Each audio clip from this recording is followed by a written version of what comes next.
Okay, so Masters and Johnson are not the only people who have developed models to explain what was observed in their lab, as people went through sexual response cycles. So Kaplan did not have her own observations. She just interpreted the Masters and Johnson data differently than Masters and Johnson had interpreted it.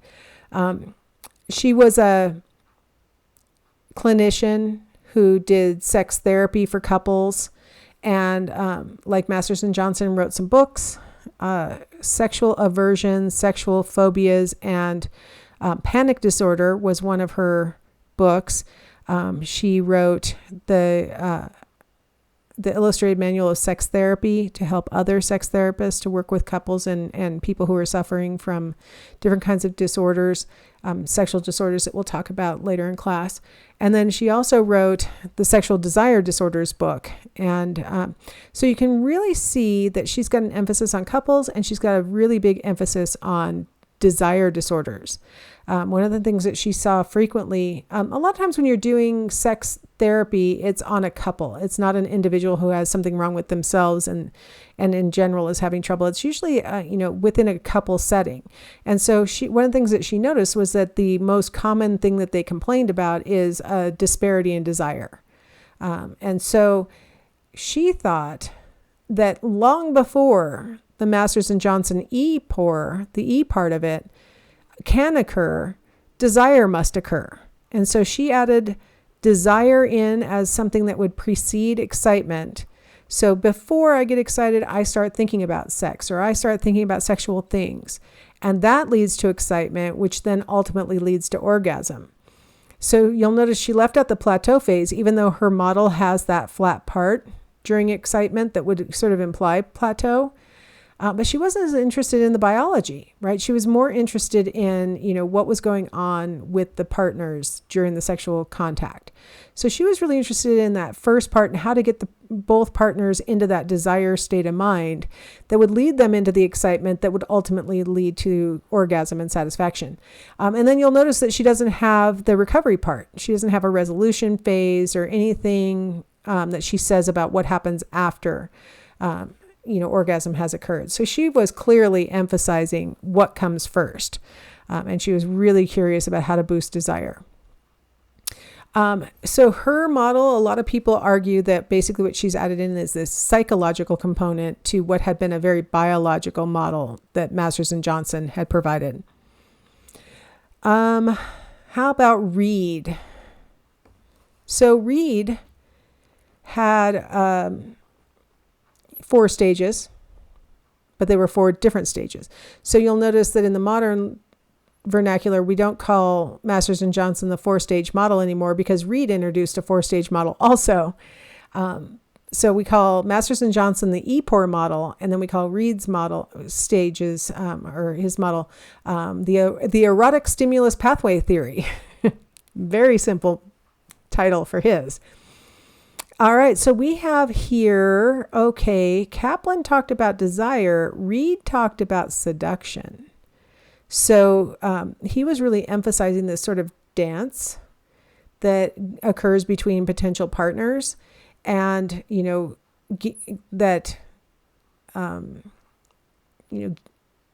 he was avoiding using the word desire because Kaplan had already taken it, right? So he was trying to allude to the idea that this interplay between potential partners is what leads to the excitement that he called sensations, right?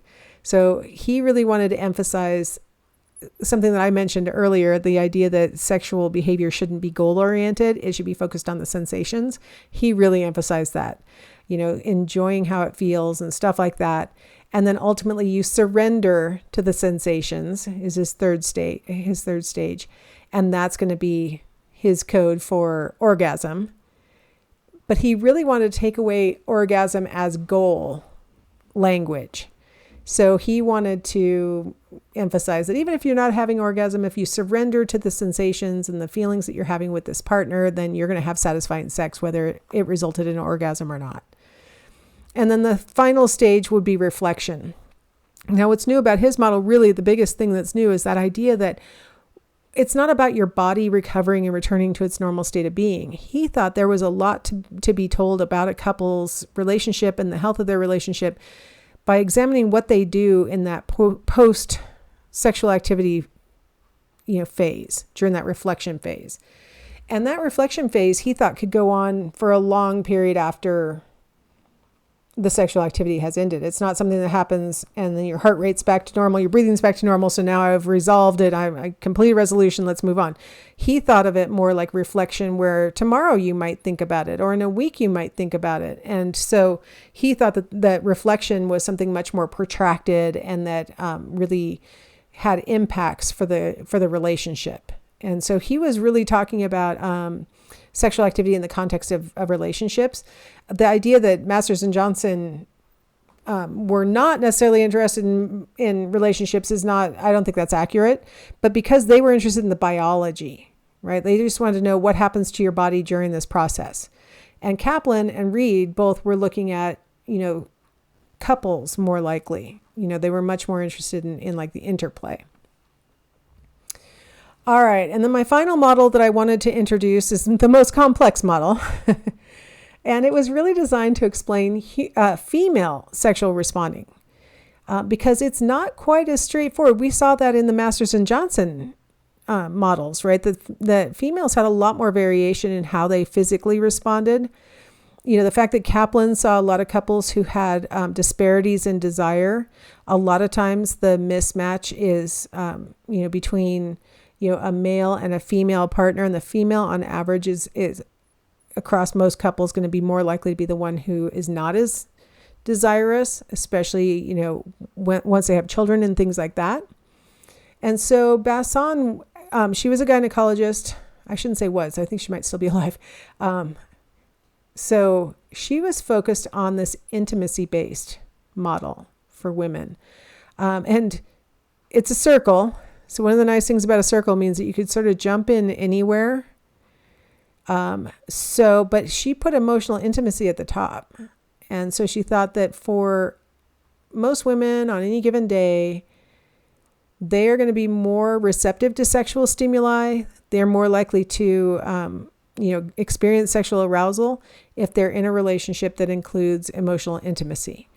And so that's why she put it at the top. Now, technically, she's acknowledging sexual stimuli might be enough to trigger sexual arousal, even in the absence of emotional intimacy with the person who she's with, whatever. Spontaneous sex drive, like you just wake up one morning feeling a little bit more sexually attracted than other mornings. And so that could lead to sexual arousal, or if you're already feeling like it and you see sexual stimuli, that could lead to sexual arousal, things like that. So it can be independent of emotional intimacy, and she acknowledges that. But she said most commonly, for a lot of women, the inhibited sexual desire that she saw in her gynecological practice oftentimes drilled down to feeling alienated from her partner emotionally. Like she did not feel like her emotional needs were being met. And so she considered that to be the starting point, but there are a lot of things going on here, right? So once you're sexually aroused, you've got arousal and sex drive combining to help determine whether there's going to be physical satisfaction, right? Reaching a physical orgasm as described by Masters and Johnson, and or emotional satisfaction, sort of that reflection phase that Reed was talking about. So, she kind of combined a lot of different factors all together into one model that would help to explain why female responding might be substantively and substantially different from male sexual responding. And she really thought that there was this disparity where for females, emotional intimacy was the beginning, right? Feeling close to your partner was the beginning, and then other things flowed from that. Whereas for males, it might be, you could always dive in with sexual stimuli or spontaneous sex drive or sexual arousal and then go from there. And that's something that's been borne out by a lot of the research on sex differences in sexual satisfaction and sexual attractiveness and stuff like that is we do see on average that females report feeling more sexually responsive when they're in an emotionally intimate relationship. And we're going to see some of that data as we go on across the quarter. So a pretty interesting model, a little complex. So don't worry, I'm not going to expect you to fill in the blanks on this model on a test or something, but I thought it was worth bringing to your attention that there is this really complex model of female sexual responding. All right, well, that concludes my discussion of the physiology of sexual responding and a little bit about the psychology of sexual responding. So this completes our discussion for this topic, and I will see you guys in the next topic.